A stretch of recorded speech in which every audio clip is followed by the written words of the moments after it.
How good was that New Day segment last night on Monday Night Raw?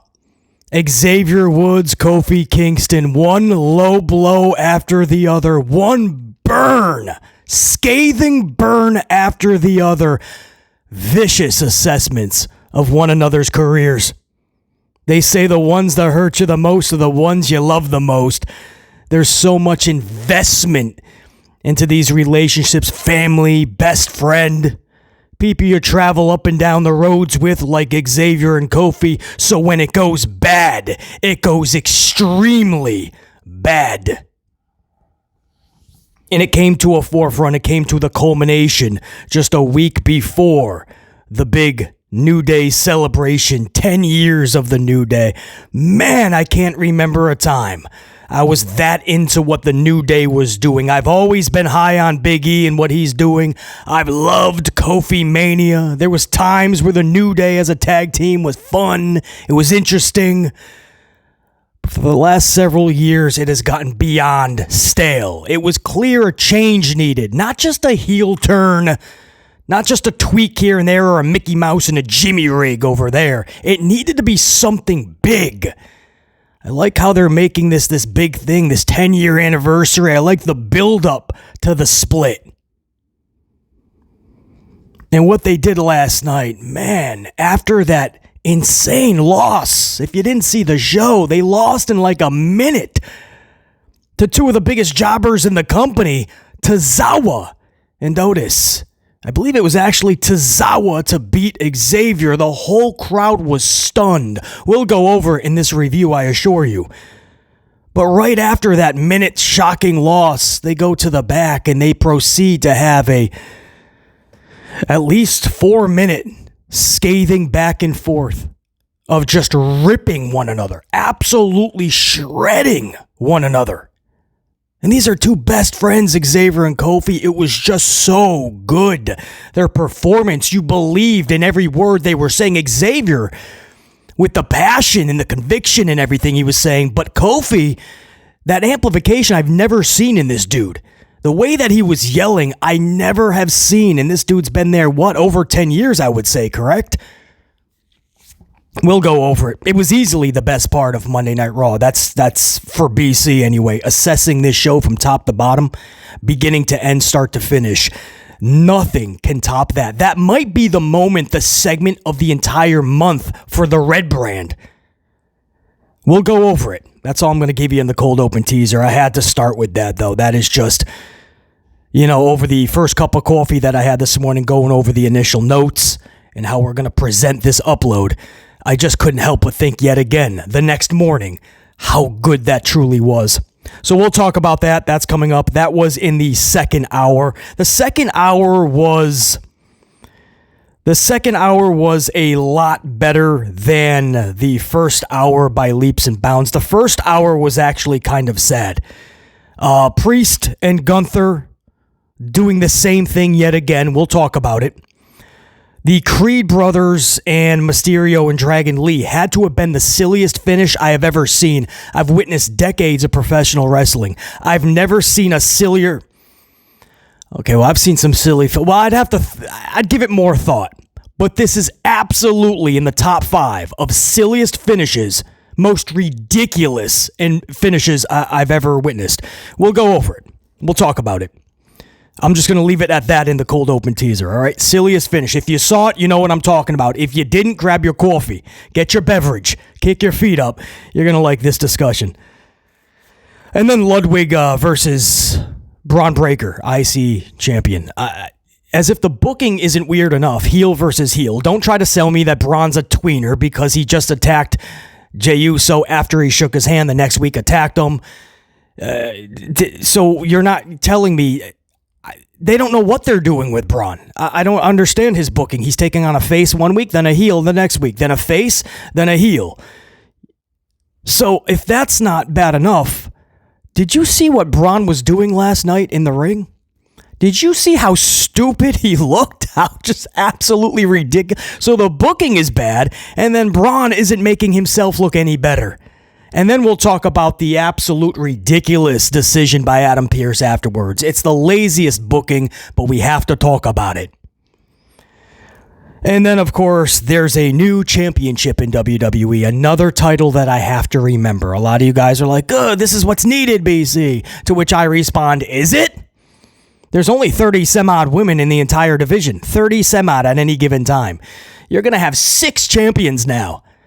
There's going to be like 12 titles in all in WWE, and I have to remember at all times who the heck is champion. And all these titles are switching every which day. Every show there seems to be a title change. But we'll talk about it. There's a new championship, and you got to love how they announced it. Not even on the main show. As if it wasn't underneath the rug for the U.S. Women's Championship. This new title was even more poorly announced. And a lot of people are making a big fuss over that. And I can kind of see where the discussion starts from, right? I mean, Hunter isn't really making these titles feel special at all. If you didn't see the show and how they announced it, BC will go over it for you. What else? The finish of the night, the finish of the main event was an absolute botch. I felt bad for Wade Barrett that he had to sell it on commentary. All of this and more, man. It's all coming up. The Amped Up Show for, what is it, Tuesday, the 26th of November.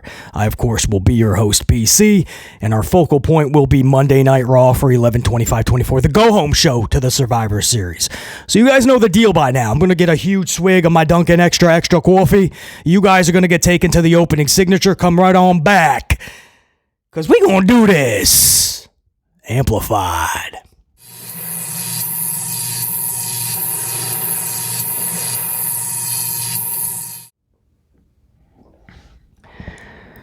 So we start this show, a Priest and Gunther, another face-to-face. This was their entire build to SummerSlam, right? Several meetings of them face-to-face saying words. So then last night, we got more of the same build to Survivor Series. Same build to SummerSlam is the same build to Survivor Series. Face-to-face. The only difference is, now, it looks like Gunther has lost a little bit of his confidence. So that's the whole story of this rematch. Gunther, they're going to have another match, but this time Gunther isn't as confident. Well, this is exhilarating storytelling. If Hunter Hearst Helmsley is cooking, we should get him a new apron, right? Because he should be head chef. This is brilliant storytelling. Let's have a rematch from earlier in the year. Put it at another one of our big PLEs. And let's tweak the story to something really epic. Let's make sure Gunther's confidence is shook. You know, when they started that a few weeks ago, I'm like, all right, that's the first layer. I'm hoping there's more layers, right? Okay, his confidence is shook, but maybe there's got to be more depth. No, the last couple of weeks, that's it, man. They're just really playing up Gunther is shook because Cody Rhodes beat him, I guess. I don't... If that's exhilarating to you, much love and respect, more power to you. That's your prerogative. For BC, can we just get this done? Honestly, at Survivor Series, I hope to be live with you guys doing a watch-along, live reaction, live review, the good, the bad, and the ugly. And that's probably going to be one of the matches. I don't know. I don't know if I'm going to be saying too much. I'm probably just going to be thinking subconsciously, can we get this done with? Maybe it'll be a sleeper. Maybe they'll overbook it. It'll be a lot of fun. That's what we're hoping for, man. Because this build has not been. This has been really poor. And this one ends with another Hunter Hearst Helmsley brawl with Priest delivering a razor's edge to Gunther through the announce table. So this is what Hunter relies on whenever he just doesn't have anything. And it's just very lazy, right? Brawl, brawl, brawl. You're going to get several brawls a night. You're going to have the commentary table implode several times a night. You know, if it wasn't for the main event, I truly feel that when Nia did the Samoan drop to Bianca on the commentary table, I think it was supposed to just implode. So that would have been twice at least last night, but it never actually imploded. But as far as brawls, when I say you get them several times every single show, guys, 2 segments later, there was another brawl involving Sheamus, Ludwig, and Bron Breakker, and all the referees were out, and everybody's being split up. So 2 massive brawls in just 3 segments, within 3 segments. You can't do that because you're going to overextend, overstay your welcome, right, is the way I'll put it. You're going to make these brawls and these announce table spots, you're going to make them a lot less impactful when they're needed to be impactful. You're going to make them a lot less meaningful when they need to be meaningful. Because we see it all the time. But you're starting this off. It was a pretty badass razor's edge to Gunther, probably because we don't see somebody like Gunther manhandled like that. So that was, I'll sprinkle in where I thought, hey, that was, at least it was pretty cool, pretty badass. But in totality, right, my position here reviewing these shows is, what is this doing to promote your excitement for Survivor Series? Guys, this did nothing. Nobody the next day is going to go, man, Gunther got razor's edge through the commentary table. I have to see this match at Survivor Series. Oh, you mean the same one you've already seen a couple times, especially at SummerSlam already? Yeah, but this time Gunther has lost his confidence, and he was razor's edged. Well, all right, now I'm sold. You might as well raise the price $5 or $10, and I'll give you that too. So if it did it for you, that's fine. But in totality, you got to read the room. You have to do more if you're going to do the same match that we got at SummerSlam. And that build was weak. So then here we are months later, you're doing the same match. This may even be weaker build than SummerSlam. So that was your opening, guys. Priest, Gunther, face-to-face, brawl, and Gunther gets razor's edge through the commentary table. Whatever. It's, again, at least the razor's edge itself, watching Gunther take that, okay, that was badass at least.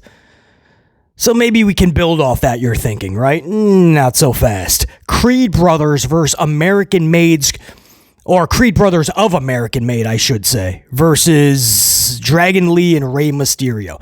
Now, listen to how this finished. You're not going to believe this.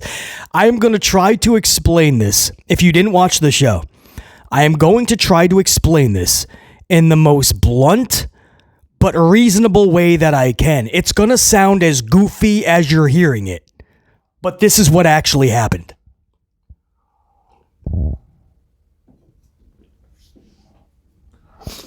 So, first from the jump, Creed Brothers of American Made, they defeated Mysterio and Dragon Lee via pinfall. So let me just get that out of the way. Creed Brothers do win this match. It was easily, and I put this in my notes, easily one of the silliest finishes I've ever witnessed, because that's what it was. Dragon Lee, you guys ready for this? Stick with me. None of this is made up. Dragon Lee is inadvertently ran into the referee into the corner. So Dragon Lee runs into the referee who was in the corner. So both of them are in the corner right now because Dragon Lee ran into the ref. Now the ref isn't knocked out, mind you, right? It wasn't enough force or anything like that where the ref was knocked out. You clearly see the camera on the ref. The ref is trying to tell Dragon Lee, get off me, dude. What are you doing? And Dragon Lee stays on him in the corner, almost like he's had one too many bevies, and he's like, I'm picking right here to pass out. But he's just laying on the top turnbuckle, but hovering over the ref. Maybe this works if it's like Braun Strowman or Yokozuna, maybe Mark Henry, Brock Lesnar. I gotcha. Cool. Maybe a Luchasaurus, a Lance Archer, Brody King. I getcha. But when it's little tiny Dragon Lee, and it was the referee too, I don't know his names, but he's got some muscle too. I'm pretty sure he can probably take Dragon Lee or at least go a few rounds with him. And the ref is stuck in the corner. Now, that's not just the goofy part, all right? That's some of the goofiness. So while the referee is stuck in the corner by Dragon Lee for an eternity, this causes a distraction for Chad Gable to get onto the ring apron and flip Rey Mysterio's mask around. I'm not even joking. So not taking it off, not rigging him in the eyes, he flips Mysterio's mask around. So now Mysterio is kind of blindly searching around the ring, right? He's like, I can't see, oh no. And he's blindly going around the ring and walks right into a fruity roll-up pinfall. So and then he walks into a roll-up. So he's like, I can't see. Uh-oh, I'm upside down. 1, 2, 3. That's it. His mask is flipped. He's blinded. He walks into a roll-up the entire time. The entire time this is happening. The referee is still stuck in the corner because Dragon Lee is hovering over him. Not even falling on him, hovering on him. The entire time. Rey is stumbling around the ring blinded, walks into a fruit roll-up. Dragon Lee is hugging the referee in the corner, or humping the referee. I don't know what they were doing, but it sure as heck was getting kinky after a while. We were like a moment away from having to make this a scene of a rated R movie, right? You'd have to do a different PG rating or something, different rating for the show, because they were in that corner for a long time, to the point where you'd start to think, what are they doing over there? What is the referee really doing crouched down? You don't know, bro, because they were there for a while. So the more I think about it, it is just that ridiculous. And at the moment that Ray is getting rolled up, then the referee taps into his superpowers. Yeah, get off me! Yeah, I will not accept your advances, Dragon. I know it's 2024. I don't swing that way. And the referee counts to 3. It was so bad. I don't know which was worse, this or the main event finish. No, this definitely was, because this was actually booked this way. The main event finish, Nia has to make sure she hits that. If that's the finish, she has to hit that spot. There's no ifs, ands, or buts. There's no plan B. Nia was 3 feet away from that. If you don't know what we're talking about, I'll go over it in a few minutes. That was the main event, Nia and Bianca. That was just a horrible botch, because that was the actual finish. But this was worse because this was the actual booking of. I mean, this is how this was supposed to be. This was not a botch. The only botch here was the creative. The booking of this was botched. But you would have had to have a writer, the agent / booker, and Hunter Hearst Helmsley, who's approving this. All of them would have to come together and think this was okay. And they did. They thought this was good. After the match, Rey's trying to flip his mask around. He's like, I still can't see, guys. Help. I can't see anything. Dragon's like, hold on, I'm trying to get the ref's number, man. I'll help you in a second. This was so bad. If you saw it, you know what I'm talking about. If you didn't see it, this sounds like something wild, right? It was an absolute something you would see straight out of like the Three Stooges television show, or straight out of like an amplified comedy circus. You know, one of those circuses where they really focus on making you laugh. This was an absolute circus. I just don't know if Creed Brothers, Rey Mysterio, and Dragon Lee are supposed to be comedy acts. Moving on. Doesn't get much better. Ludwig versus Bron Breakker. Heel versus heel. Now, Ludwig, Kaiser would defeat the IC champion Bron Breakker. This was via DQ after Sheamus attacks Ludwig. So, another loss for the unpredictable badass. He's so unpredictable, that badass. I mean, you got to ask yourself, is this internal sabotage for Bron Breakker, right? This is their way to say, dude, we gave you titles and you just couldn't hold your weight. Because the booking of this dude, the title is weighing him down. It's more of a detriment than it is helpful. Sometimes titles will do that. I say it all the time. And if you're going to give somebody a title, but then give them the worst booking imaginable, of course that title reign is going to be laughed at and not memorable. It's actually going to be ripped apart, the entire reign. And that's what's happening with Bron Breakker. They don't know what he is, and in turn, he doesn't know what he is. So then, in turn, the fans don't know what a Bron Breakker is. Is he a face? Is he a heel? What is his character? You label him an unpredictable badass, of course we're going to laugh at him. Nobody walks around with the name Unpredictable Badass. And then you book him like an absolute idiot. Taking on fellow heels if he's a heel. You try to make him a face maybe, and he's asking where the dogs are at so they can bark, and only like 100 people bark. So then he looks like an idiot. So then you make him a heel again. You attack Jey Uso. So now we know he's a heel. But then he's taking on another heel in Ludwig. I hope you guys are keeping track. I mean, this is some of the most dumbfoundingly, befuddingly botched internal sabotageable booking I've ever witnessed in pro wrestling, and I've seen decades of such. But I've never seen it to this level where you have somebody like Bron. It doesn't take that much to make him something, and they're just finding every single way to make him look like an idiot. And last night, he did not help himself. In this match, guys, at one point, he goes for a spear. Ludwig clearly moves out of the way, 3 feet out of the way of the commentary table.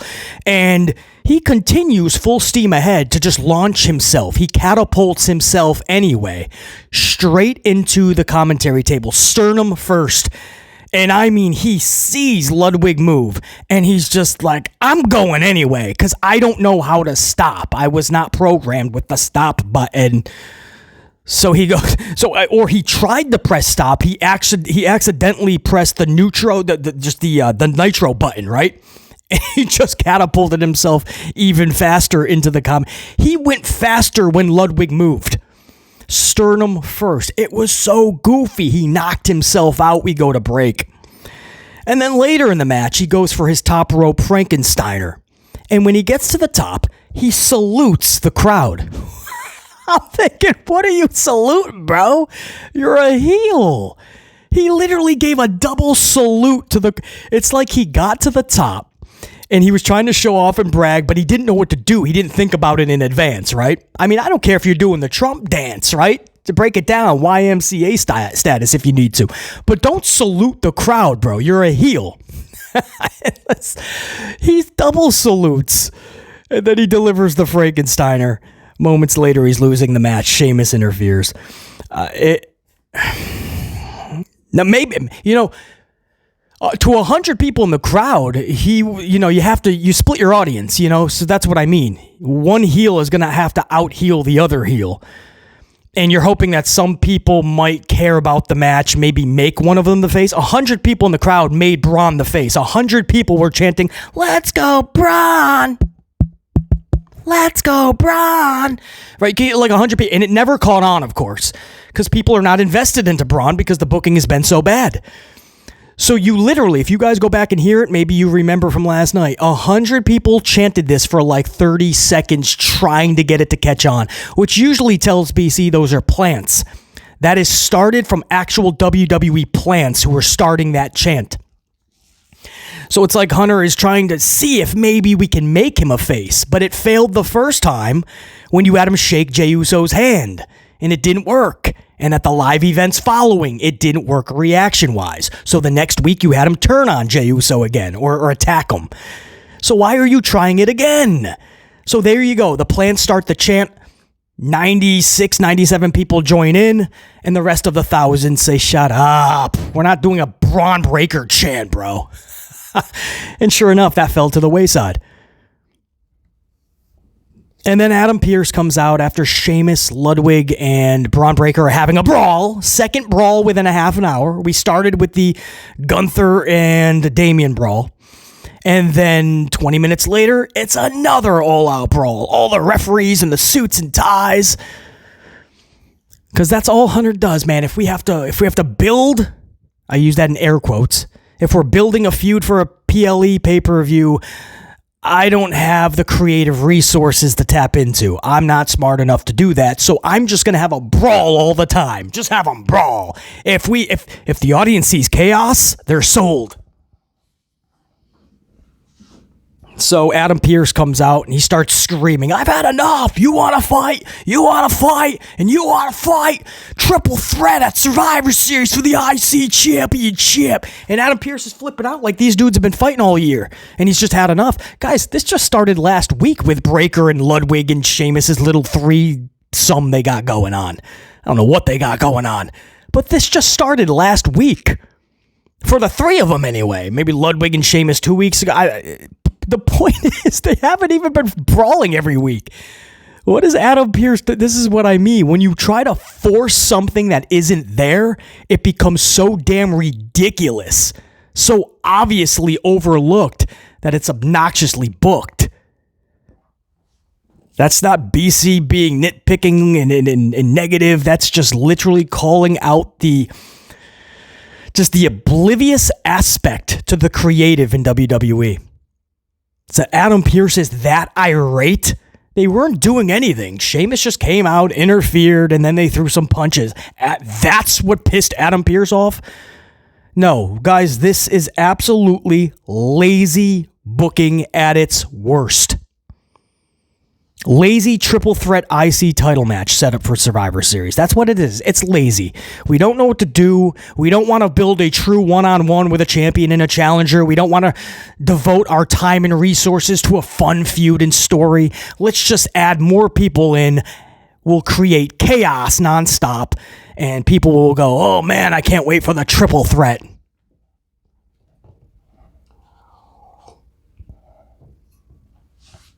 We don't sugarcoat on this channel, bro. We're not going to BS. Not my audience. Not going to happen. BC doesn't have the BS gene in him, dude. So then we go to hour number 2. Now, this hour 2 is going to get a little better, at least in the middle of hour 2. That's the good news. We're about to have a couple of positive things. Not at the jump, though.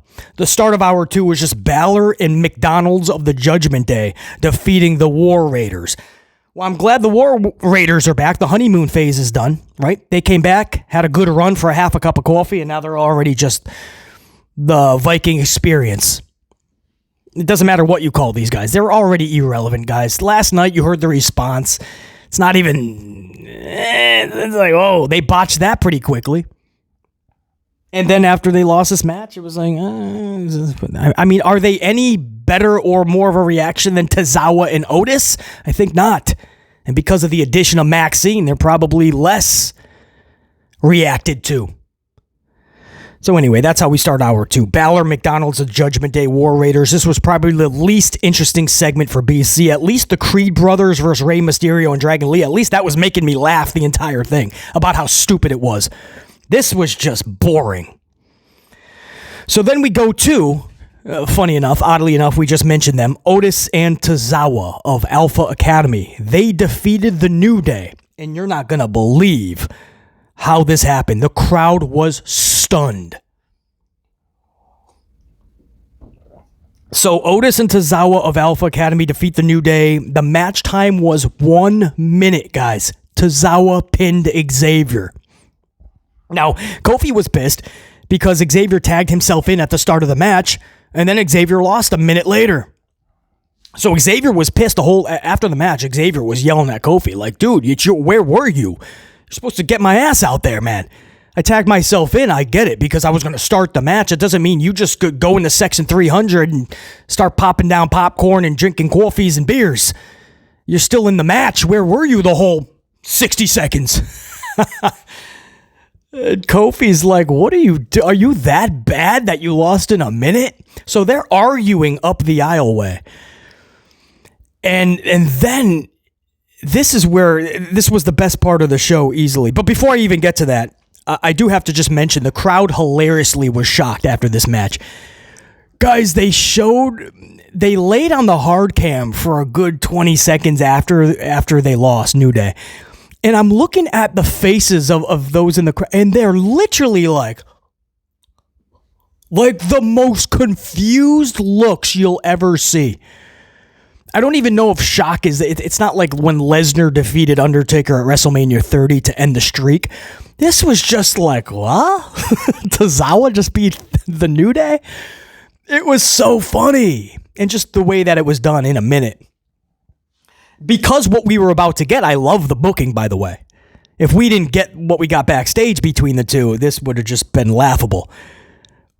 But man, the confused shock on the crowd was just second to none. So as they're arguing up the rampway, they go through Gorilla.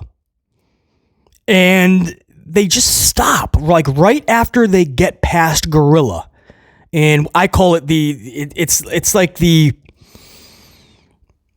It's the Great Hall, right? It's right after Gorilla, but it's like tented, right? It's got all like the curtain tent still lined up. So they're about to go down that and they just stop. And they look at one another and they just can't go another step. It needs to happen now. And they just go all out, full verbal assault on one another. One scathing low blow after another. Literally assessing each other's careers by just ripping and shredding them apart. Xavier telling Kofi Kingston, we handed you Kofi Mania, and you squandered it all in 6 seconds to Brock Lesnar. Kofi going, how many titles have you even won in WWE? Like, when it comes to just singles titles, what have you done? And it's because you're just bad. You're just not good enough to win them. Oh, man. Xavier and Kofi were rocking back for like 3 or 4 minutes bare minimum. They just kept going. This wasn't something that, like, I mean, if it was scripted, they knocked it out of the park. Grand Slam fashion. Because if this was scripted, I'm guessing it was like 3 pages. If it was scripted, I'm guessing this would have been done in like 40 seconds tops. But they just kept going, man. And Kofi kept getting more angry and more amplified in his voice. Xavier kept getting closer to Kofi, like looking right in his eyes. Like, are you serious, bro? Like, look at all the opportunities you had and how many times you squandered it. And I forgot if it was Xavier or Kofi, but they said, man, that's why, I think it was Kofi who said that's why me and Big E had to pretty much carry your ass your entire career. It was just, everything was so volatile. It was like, you'd say that to like your enemy maybe, but not your closest people. But that's what I mean, right? The old saying, the people that hurt you the most are the ones that love you the most, or you love the most. And that's because there is such a closeness in the relationship. They know everything. And so when there's a falling out, they have all of the lowest hanging fruit to throw at you. They know all of the scars to rip apart. And sure enough, that's what happened here. And I love how they let it breathe. I love how they just let them go, man. This was the most interested I've been, not just in a New Day segment in years probably, but the most interested I've been in just a face-to-face, shot-for-shot type scenario promo. That's the most interested I've been easily all year, most likely. And I know what Drew and CM Punk have done. There were times, obviously, with The Rock and Cody that was just really good. Roman's been in a few. But this was just so authentic. There was such a believability and a realism to it. I was just so happy that everything just went off without a hitch, Props to Hunter Hearst Helmsley for approving that. Whoever actually wrote up the segment, props to that writer. And most props to Xavier and Kofi for pulling that off. The way that it was all done. If this was done right at ringside or in the ring after the match, it wouldn't have been as impactful. Just wouldn't have been. It's like Marty Jannetty, Shawn Michaels. If that super kick happened in the ring when Shawn Michaels delivered it to Marty, not as impactful as the barber shop. And then, of course, you get to use the barbershop window. But you had to do. I mean, there was a realism when the camera is following them. It's like production's telling the camera, "Hey, hold on, stay with this," because they're arguing. It's like, oh, they're gonna stay with this to see if anything happens. And sure enough, they get past Gorilla, they get past this great hall, the great hallway, and they stop, and they're just like, "No, this right now. If there's a problem, if there's a beef, we deal with it now." And they just said, "All right." Xavier's like, "Let's do it." And they just proceeded to talk about how just bad they are and how it's me that's carrying you, and it's always been that way. Some of the stuff that was said, I don't know if you can do takebacks. That's the beauty of this. You know what I mean? Like, that's something that can always stay there storyline-wise going forward. You can always kind of use that. It was so well done. Can you tell how just into that I was? I was real. I mean, I stopped everything and I was just invested. And the fact that they let it breathe for multiple minutes, that's entertainment, guys. That's entertainment. Professional wrestling is more than just the flips and the dives and the 30-minute bangers you're going to get, right? You're going to see a good wrestling match tonight. You can see great wrestling every single day of the week, twice on Sunday. The local bingo hall is always producing great wrestling from top to bottom. You're always going to have great wrestling matches. There's great wrestlers that can do great wrestling moves. But unfortunately, in today's pro wrestling, we don't get enough segments like this, where it jumps off the screen, it captivates you, it sets up good storylines and feuds, it makes you want to see what's next. Xavier and Kofi, salute, what a segment. And Xavier and Kofi steal the show easily. Nobody was even close to that segment. But what was really cool, guys, is, and that was just so good. What was really cool is we stayed backstage, and you had Karrion Kross, AOP, and Miz and Scarlett Bordeaux in their locker room. And Miz is like, I forgot what Miz said. Like, I saw the Wyatts. That's what he said. I saw the Wyatt Six. And Karrion, like this mob boss or something, he's like, but did they see you? And Miz is like, no, I don't think so. And Karrion's like, good, take me to him, or something like that. And Scarlett is going to hang behind, right? Scarlett's going to stay in the locker room while the boys go and search for Wyatts. So they all take off. Miz is like, maybe I should stay here too, like a great coward. And so Karrion's like, whatever. Karrion go, and then AOP just takes Miz. And like, no, you're not staying here. So it's just Scarlett. When they leave, Scarlett thinks she hears something, or the lights go out. Something happens. And you see Nikki Cross in the background. We go to commercial. When we come back, Karrion, Miz, AOP, they're coming back to their locker room. They could not find the Wyatts. And when they come back, the whole locker room is destroyed. Scarlett's on the floor, distraught. Karrion picks her up. Who did this to you? Nikki Cross! Nikki Cross! It was actually well done.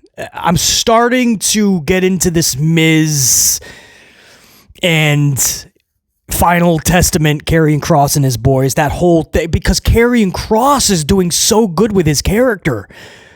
I always said Karrion Kross was really good if you give him something, and this is what I meant. Karrion Kross is really coming into his own as a leader of a faction. He's really carrying these type of segments. Miz was a great addition for the comedy relief, and AOP is the perfect muscle. Scarlett played her role beautifully. Could the acting have been a little better? Sure. But for all intents and purposes, when you're coming off of that New Day segment backstage and all the drama that was into that, and then you go into that for a good 10 minutes, if you add in the commercial, more than 10 minutes, 10 to 15, whatever it was, you weren't even focused on the ring. There was no wrestling going on, and it was the best part of the night. That's what I try to tell you guys. These shows need to be used to build up actual stories that we care about, feuds that we can get invested into. Don't worry about putting together 8 or 9 matches every single Monday and Friday. Don't worry about just doing match after match after match. Nobody's getting into any stories by doing that. Take time on your shows to do segments like this. That's it. A few wrestling matches, no doubt. The live crowd is going to get some before the show and after the show anyway. But build up. If you're going to have a PLE pay-per-view every single month, which is what we have these days, at least make them meaningful. Get us interested and excited about them. Use Monday Night Raw and SmackDown for segments like that. Loved it. And then we had this was very odd, guys. They introduced a new title in the most disrespectful way imaginable. Everybody was already talking about the U.S. women's title in the way that it was introduced. It was like some third-rate thing that got like a minute introduction. It was nothing advertised. It wasn't talked about much going into it or even after it. All this just kind of wipes it underneath the rug. This is a new championship, and we'll see how we determine the new champion. I don't even think he mentioned tournament or nothing. So people were already like, all right, way to make that look meaningful and impactful. You're acting like this is some third-rate championship and there's no prestige. This was just as bad, if not worse. So we come back from break, and they show Adam Pearce from earlier in the night before Monday Night Raw went live. And Adam Pearce introduces a new women's champion. It's the Intercontinental title. Now, if this was announced during the show, then all apologies. But that would have had to, I didn't switch around much. I had to catch some things on Monday Night Football. There was a few times I had to check Monday Night Football. So if that was a segment that aired on the show, that would have literally been a minute tops. But I'm pretty sure this happened before Raw even went live, because this was not talked about going in. I did not see the actual segment, and it was not talked about after until they showed this. And it just said earlier in the night. So I'm going to assume that this was not even on the show. But he just introduces the IC championship, and he's just like, and it's going to be decided in a tournament. So we're going to do another tournament. We're already having this damn triple threat thing for the women. We have tournaments all the time to decide champions, number one contenders, who the best in the world is, who's the king of the ring, who's the queen of the ring. Tournaments. I am tournamented into a brick wall. I've been tournamented into a brick wall years ago. I'm done with it. It's pro wrestling. They're not fun. It's scripted. It's predetermined. I don't need to do this weeks on end, week after week after week of a scripted tournament. It's not fun. There's no drama behind it. Once in a while, okay. If you have a tournament or two every year, cool. Even if you got to do 3 or 4. We do 9 or 10 every year. Bare minimum. That's bare minimum. Probably a lot more if you include the mini tournaments, you know? Like these 4 teams will face each other. Then it'll go down to 2. So we're going to do, we have another second IC title, this one for the ladies. We have another title in general. Mamma mia, I have to keep track of another championship. Now, I know there's some people that are like, I don't mind this, BC. We needed singles titles. Just get rid of the tag titles. Well, guess what? They didn't. You still have tag titles. You only have 30 some odd women on the entire roster. And now you have 6 champions. Is it really going to be prestigious when the titles go around to everybody every single week? It's going to be a merry-go-round. Who's next? Did Nikki Cross get a title recently? Give her the IC title. So there's another title that I have to keep track of. Awesome. And it's the same design. I mean, it's an ugly title. You know, at least make it like the old school men's IC title. I used to love that championship. The one that Shawn Michaels held and Mr. Perfect held. You know, that was the IC title. Bret Hart. You know, these titles, I don't even, just make them different. Why do they have to be the same? The NXT North American Championship, the NXT Women's North American, the men's U.S. title, the women's U.S. title, it's all just the same. And I know it's easier to sell the toys in aisle 5 of Target, right? So when you have little Johnny and Susie and they're going down the aisle, they can both get the same title, but one's got the women's version, the other's got the men's version. They ain't got to fight. Yours looks better. Well, too bad it's the men's title. It's 2024. I can just be one.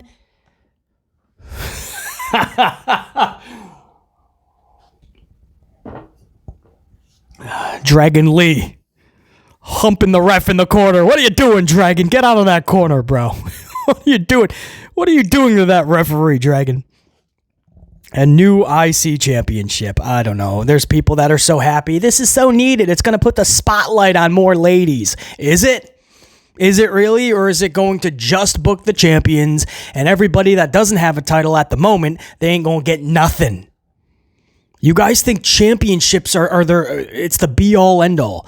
A lot of you guys think championships are the answer to everything.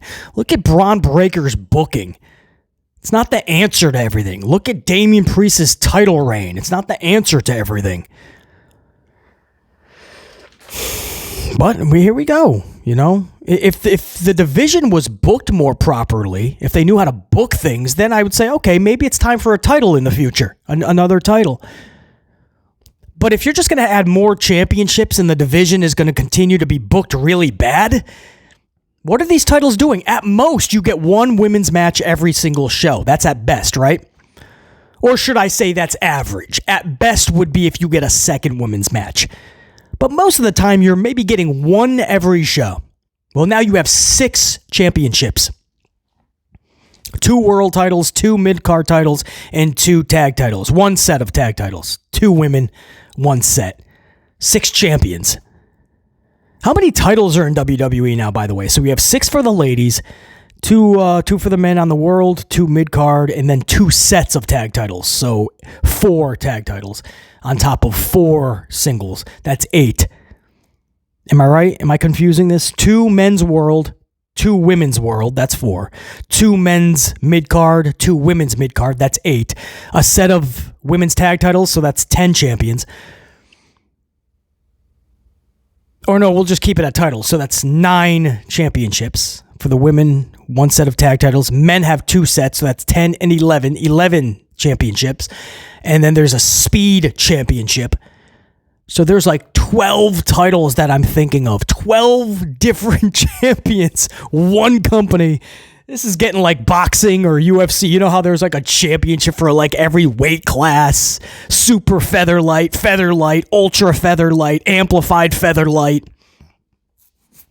All right, I've spent too much time on this. I spent 10 times the amount of time that was spent on introducing this championship. The main event was Bianca Belair defeating Nia Jax via pinfall. This was a botched finish that absolutely was unacceptable. Bayley interferes. Nia's head was supposed to hit the exposed turnbuckle. So Nia's up on the ropes. And Bayley comes over, swipes her leg. Nia is supposed to go head first into the turnbuckle. You know, put your hand up, obviously, but sell it, right? You're a pro, right? You got to sell that. And that's the finish, by the way. She's supposed to be knocked out, and then Bianca gets the cover. So you have to make sure you're at least in the vicinity of the turnbuckle. Guys, Nia was like a foot away. She never came close. She got her legs hung up on the second rope, and she's like, ow, my hole! She falls backwards, and moments later, she gets pinned. And it was so bad that, they never even showed a replay because they knew they would be exposed on the finish. And it was so bad that poor Wade Barrett, who Hunter was probably saying, sell the turnbuckle. Poor Wade had to stutter. He didn't want to because Wade saw what we all saw. Hunter, she never came close to it. But eventually, Wade had to adhere to the demands. And Wade's like, But Corey, I think what happened, was it Michael Cole last night or Corey? Who was it? I don't even know who's who. Maybe it was Michael Cole. Michael, I think it was the exposed turnbuckle, Michael. I think she hit the exposed turnbuckle. And I'm like, I'm not doing the whole English accent or anything, guys. But just picture Wade Barrett like trying to sell something that we clearly saw didn't happen.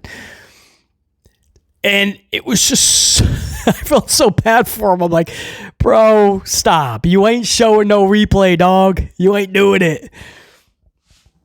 And Nia gets pinned like that. And then, is that how we went off there? I don't even think it was I think we calmed down on the brawls. That's how it ended, with Bianca looking at Bayley in mutual respect. So it looks like Bayley is going to be the 5th individual for the face team inside of War Games for the ladies. It looks like Bayley has just shown the team that, you know, she can be a part of it. So for anybody that thought like Bayley's the one that attacked Jade and she's working with the heels, well, this was an advantage match. So Bianca, the faces, get the advantage in War Games. So Bayley just cost the heels, so that wouldn't make any sense, right? Let me give you guys a disadvantage. I'll attack Nia. Huh? So I gave you the advantage by taking out Jade, and then I'm going to take away your advantage by taking away your advantage. So I don't think it's Bayley, guys, nor would that be any fun. But we've already seen Bayley as a heel. She turned face for a reason. Just give her good booking. We don't got to flip-flop her 95 times like we do Charlie Flair. Bianca doesn't make any sense either, because it was during Bianca's match on Friday that we saw Jade on top of the car. Unless you're telling me Bianca did it before the match and nobody walked by the loading dock until the end of Bianca's match. So this botch just took any of the, once we all saw what was supposed to happen and didn't come close to happen, after that we were all checked out. And that's how the night ended, man. Just Bayley and Bianca looking at one another. I'm like, what the fuck was that, bro? What was that? That's how you ended the show? Is that really getting people going, oh, I gotta watch the ladies' War Games match? Did you see Nia get hit in her hole? Bayley helped out Bianca. Oh, H is cooking. He's frying up some Hungry Man TV dinners.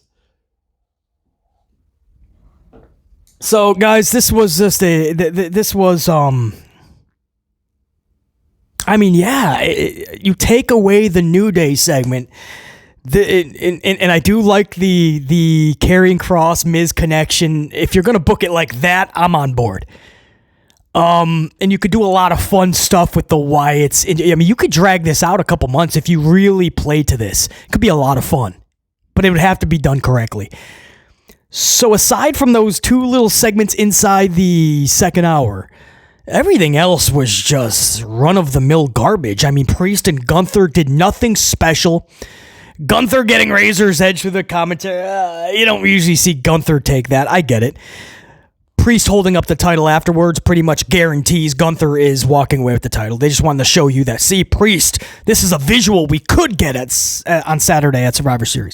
Other than that, it was just Priest and Gunther brawling and saying words to one another like we saw all summer long. Creed Brothers, Mysterio and Dragon Lee with the silliest finish I've ever seen. Nia Jax and Bianca with the botched finish in the main event. Bron Breakker looking just as silly as Hunter is booking him. Balor, McDonald's, and War Raiders in the most boring match of the night.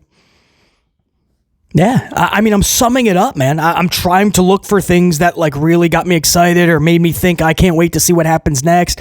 But guys, there's just nothing. Monday Night Raw is in serious turmoil. This show needs a complete revamp. I'm really hoping Netflix is the spark to set that rocket in motion. This is what I got for you guys, man. BC on the Amped Up Show for Tuesday, the 26th of November. Of course, this was the Raw review for 11/25/24. I thank you guys for tuning in. Hopefully you found this very educational. We dropped a lot of truth bombs, a lot of fact rockets. And hopefully we did it in an entertaining fashion. Hopefully you guys laughed a lot through all of this sad booking.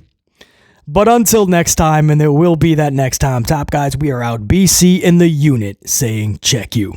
Salud.